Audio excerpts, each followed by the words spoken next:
Hello, everybody, and welcome to the Enchanting Lawyer Podcast.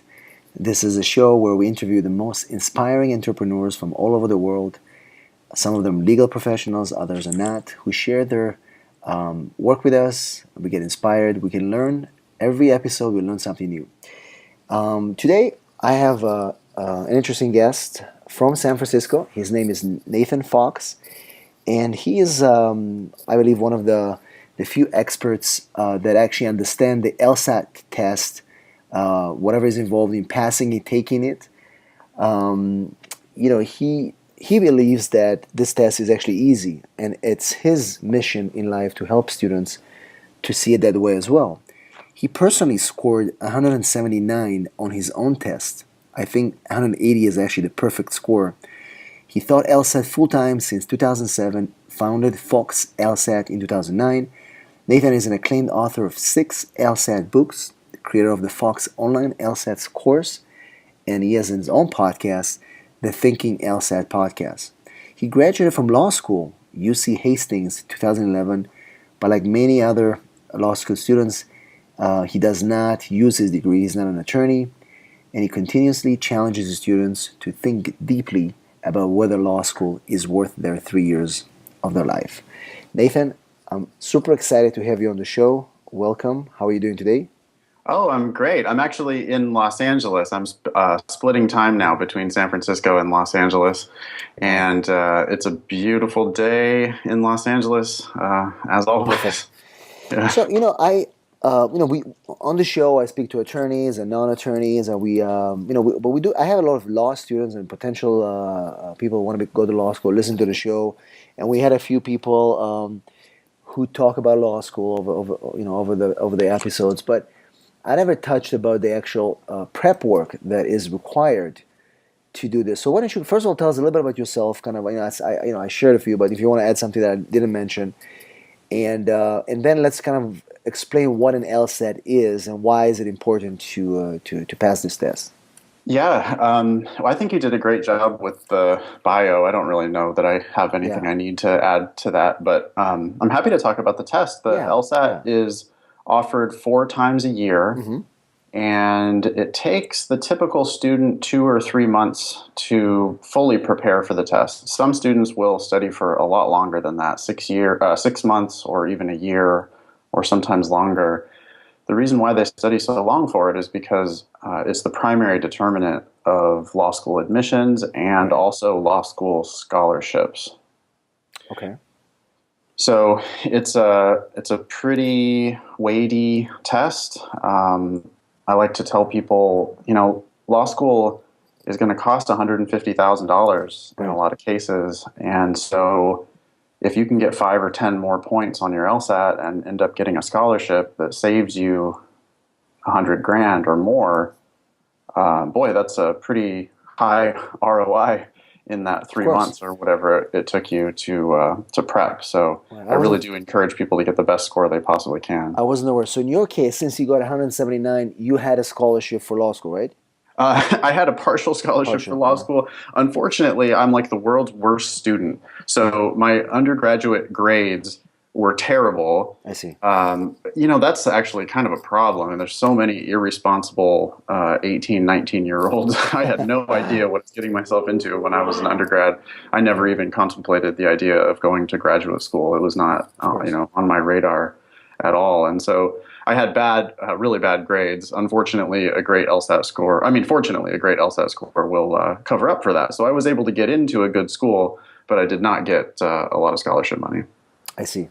So for those of us who are not familiar, and because I have a lot of attorneys who listen to the show from overseas, tell me kind of in a nutshell, what does this test consist of? I know there's some games and quizzes and stuff like that, but what does it look like? Yeah, 1/4 of it is logic games. Okay.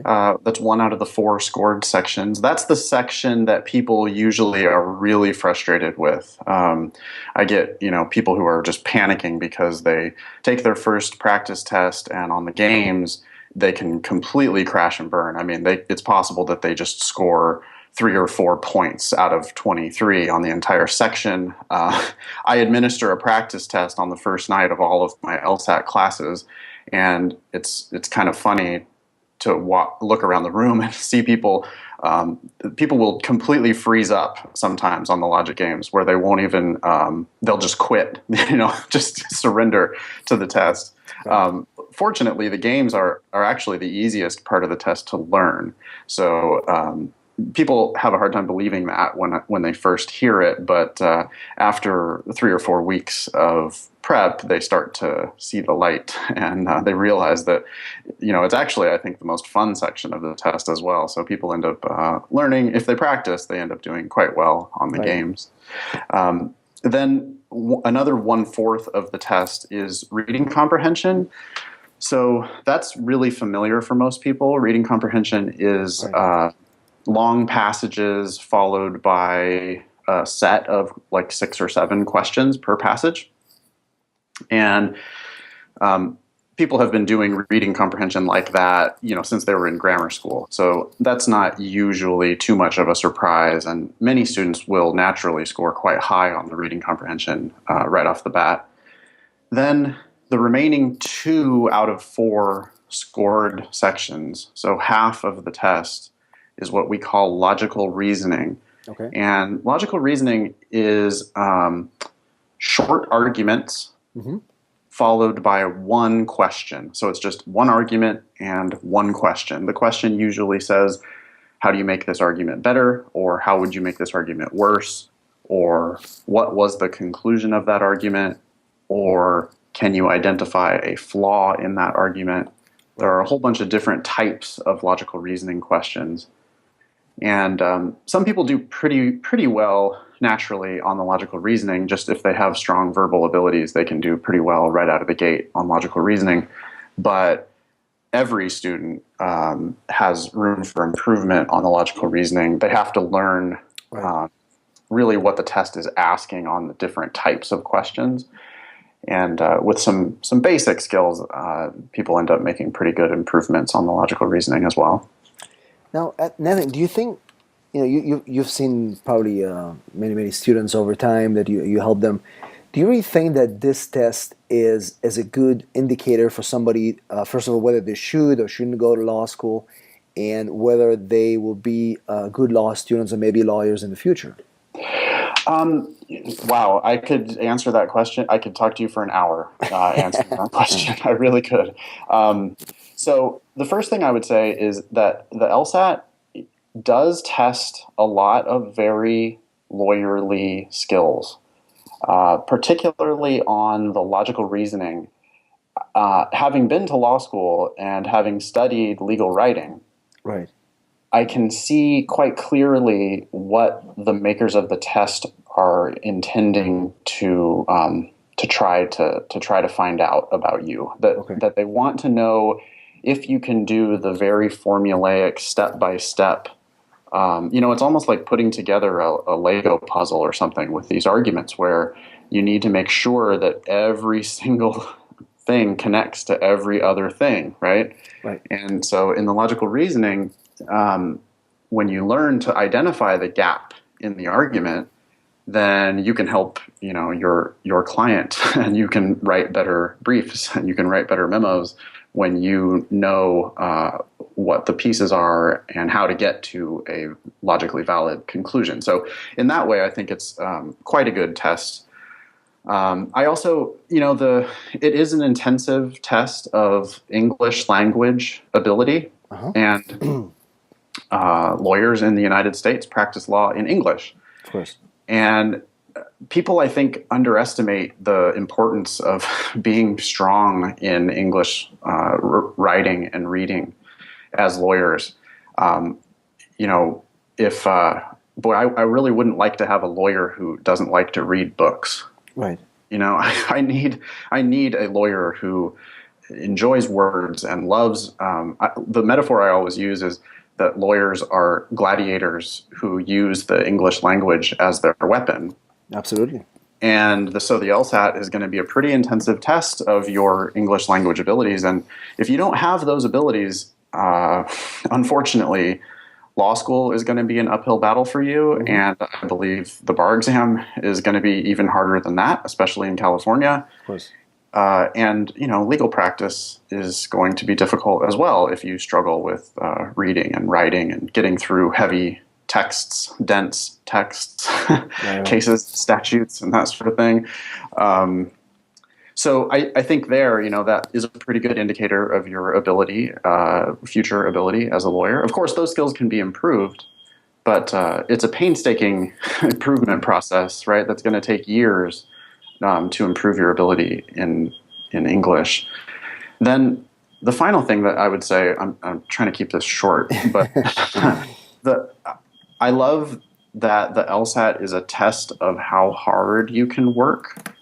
And the reason why I say it's a test of how hard you can work is that there are now 77, soon to be 78, released practice tests. And these are official LSAT practice tests. So like the June, this year, it was on June 6th, maybe? I forget already. Anyway, the LSAT in June 2016, as soon as those scores come out, which is going to be in another week or two, right, that practice test will become available for students to study. And so they release 3 of these tests every year. Okay. So we now have 77 practice tests. We're about to have 78 practice tests. And if you study them, you will improve your LSAT score dramatically. So it's a matter of how much you want it and how hard you're willing to work in order to get the score you need. And right, I think that is an excellent thing for them to be testing for future lawyers, because the lawyers that I know, the successful lawyers that I know, are not afraid of hard work. Right. And so it's a pretty good indicator, if you're not willing to put in the time and effort to do, I'm not saying people need to do 77 practice tests. I mean, that's ridiculous. But you should be aware that some people do. You should do enough of those. Yeah. So, and I usually say at least 10 at a bare minimum. You should have done 10 full practice tests before you sit for the actual test. Many students will do 20 or 30 or more, and their score will keep improving. Well, if your score is still improving, then I think you should continue taking more practice tests and continue improving, because you really do need to get the very best score you can. Right. Anyway, so because the test is so learnable, and because they just make, they don't hide the ball at all. It's just, here's the test. Here's all the old tests. And if you're good at the old tests, you're going to be good at whatever test you actually sit for. And it's a good prep for the bar exam as well. I mean, in a sense of, as far as your tenacity and dedication to pass it. Yeah, I mean, law school as well, right? These people need to be able to put in the hours and the consistent effort of studying. And if not, then, if the LSAT scares you off, if you don't improve because you don't work at it, or if you don't get a high enough score because your language ability maybe is not quite strong enough, it actually might be the best thing that ever happened to you. Right. If it scares you off before you spend $150,000 on a law degree. Right. That's a good logic. So, you told me before that you, I guess in 2L, your second year in law school, you decided that you don't want to be an attorney. Why don't you kind of tell me what went in your head and why you made that decisive decision? Well, the biggest reason is because I just have the greatest job in the world, I think. I mean, I love what I do so much that it rarely feels like work. Teaching the LSAT, I love the test. It makes sense to me. My students are extremely hardworking. They laugh at my stupid jokes. I mean, it really is just such an honor to be able to work with these hardworking students. And I make my own schedule, and I do not schedule myself for 40 hours a week worth of work. I schedule myself for like 20 hours a week worth of work. And that's the real reason why I'm not a lawyer is But because you knew that already then, that you're yeah. gonna be an LSAT coach. Well, I maybe I didn't know it when I was a 2L. So what happened was I had been teaching LSAT for someone else for one of the big national prep companies, Okay. and in the summer between my 1L and 2L year, I decided to start my own business because I knew that, well, I knew how much the students were paying for the class they were taking that I was teaching. And I knew that I was doing all of the work except for the marketing part. Sure. And I thought I could figure that out because I had gotten some really good teaching reviews, and I figured I could get some word of mouth going and some good reviews, and I figured I could attract some students. Sure.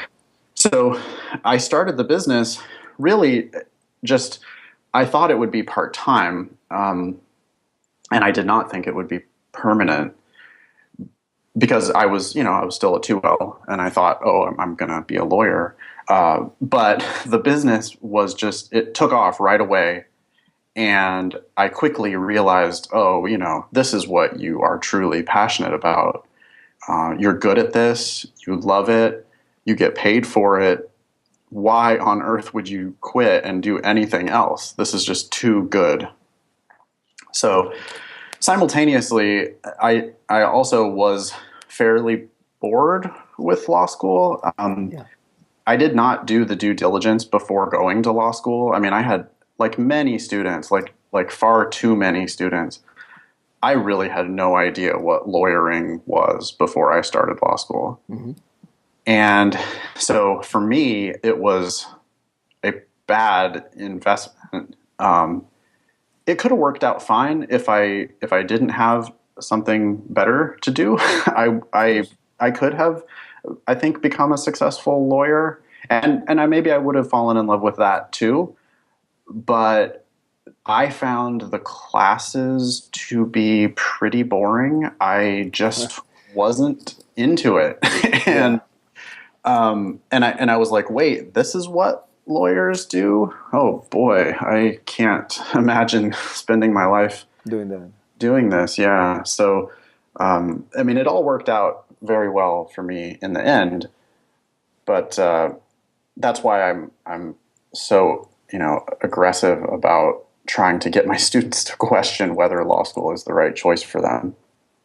Right, and I said this is something that you kind of not known for, but you mentioned that also in your intro that you are seriously trying to talk people out of law school, and it's interesting for me because I when I work with attorneys and I coach them, and there are many attorneys who are not happy, and they're working and they're like, oh, what else can I do?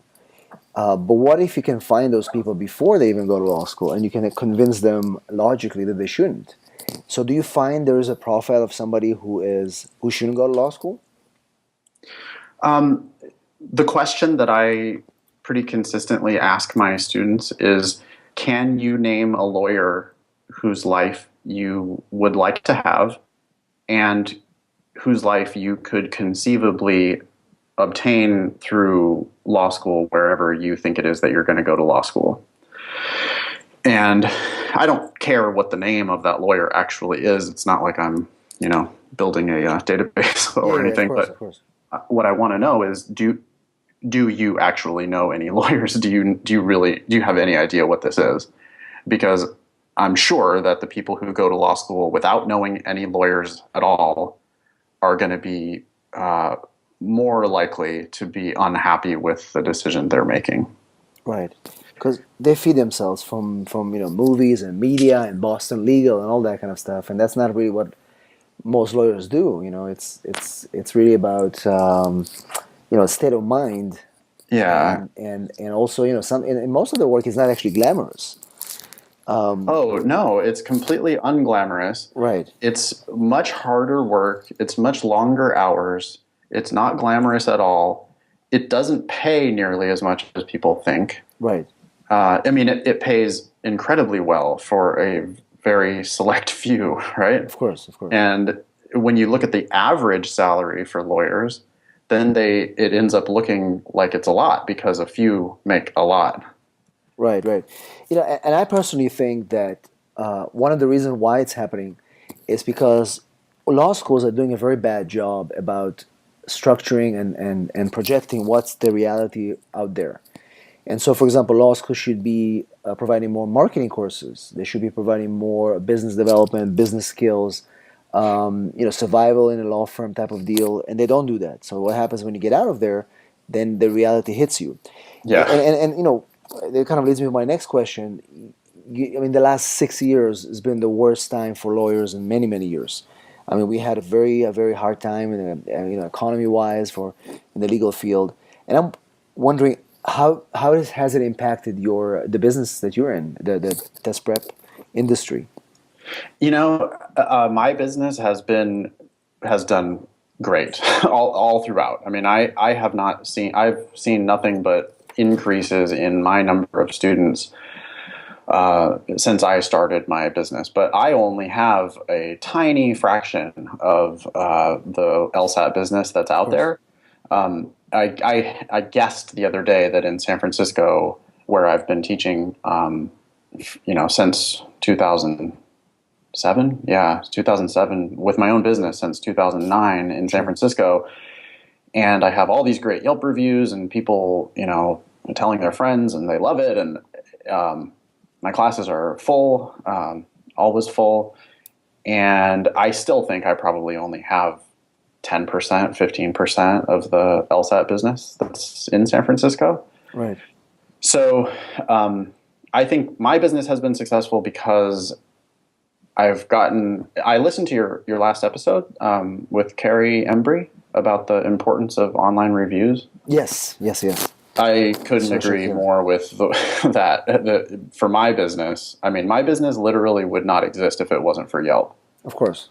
And so because I was kind of ahead of the curve on that, or because I got so many good Yelp reviews for whatever reason, my business has not suffered at all. But I do know that, like Kaplan, for example, the big national test prep company, I think they've been struggling quite a lot. I continuously hear people tell me that they registered for a Kaplan class, but then the class at the last minute got canceled due to low enrollment.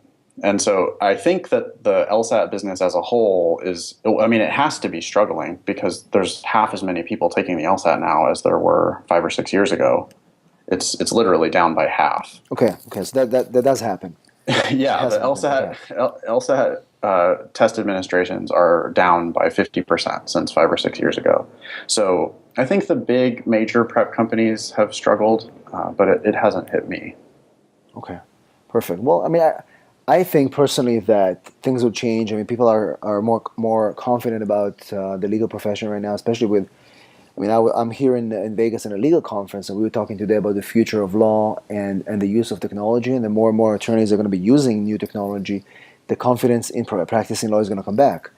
And so it'll be a good cycle of people returning to law school to do these new and cool, innovative things like, offering legal services online and things like that. So that definitely will help you too, of course.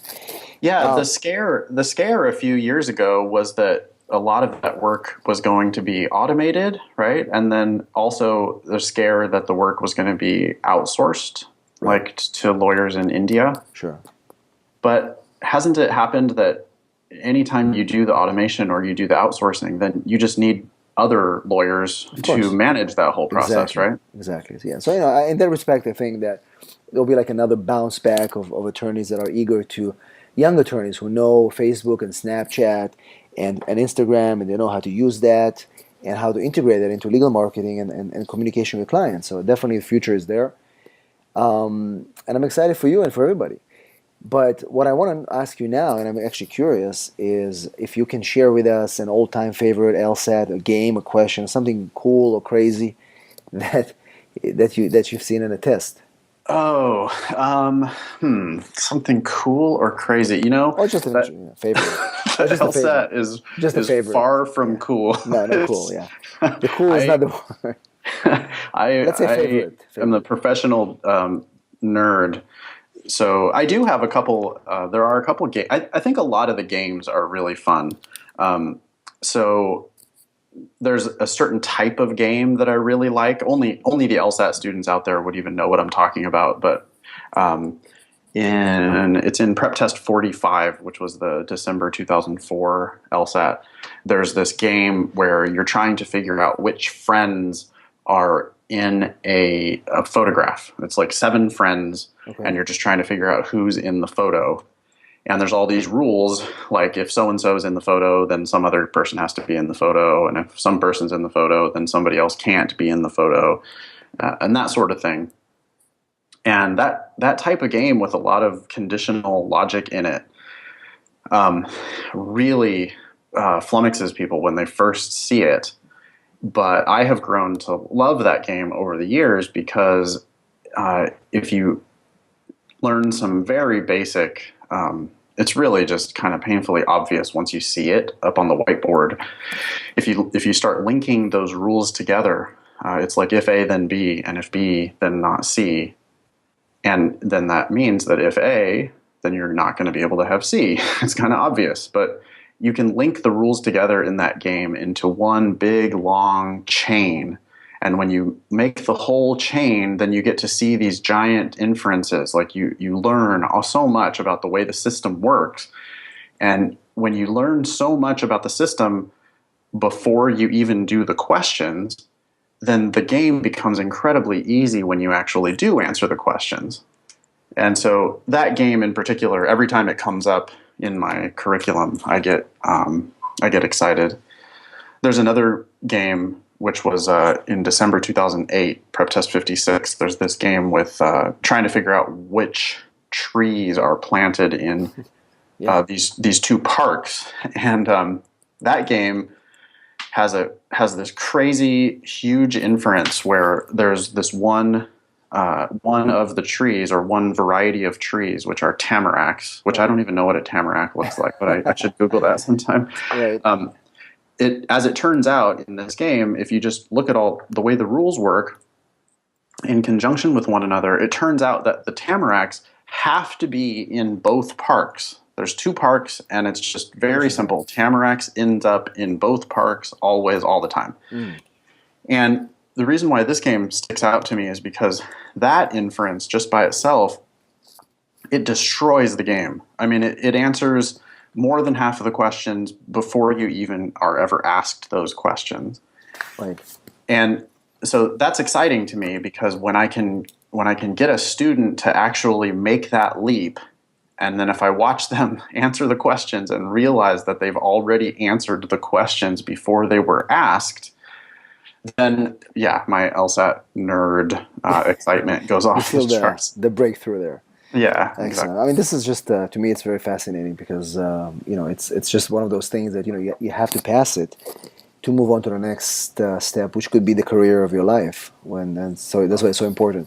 Yeah. Nathan, as we come to the end of our show, 1 or 2 tips that you can share with people who are about to study for the LSAT or thinking about it that can help make it a bit easier or more manageable. Sure. Yeah.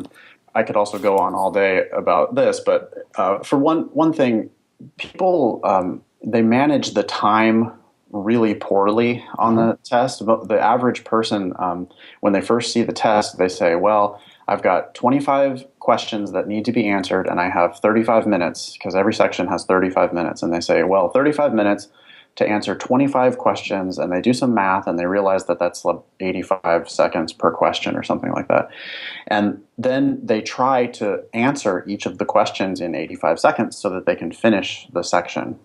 And that all, I see the logic behind that. Right. But what people don't understand is that the test is designed in such a way that the average person can't finish the test in time while also getting the questions right. And so what people end up doing is, if they try to attempt so many questions, they spread their attention way too thin, and they misunderstand the questions, they misread the questions, they fall into every trap that the LSAC has laid for the unwary test taker, and they end up just scoring horribly because they finished, they end up scoring horribly. And the first mind-blowing thing for most students is to realize that, hey, I don't need to do every single question, and in fact, I'll do better if I don't.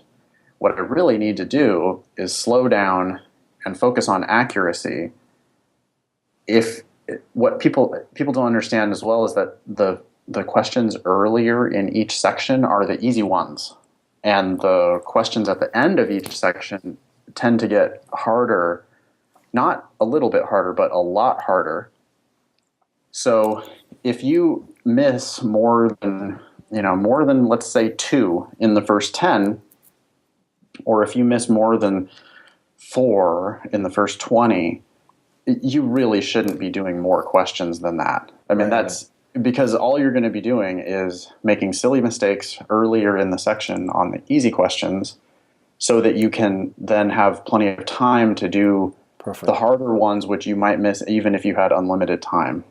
Excellent. Time management is the key for anything, the test or anything that you do. Perfect.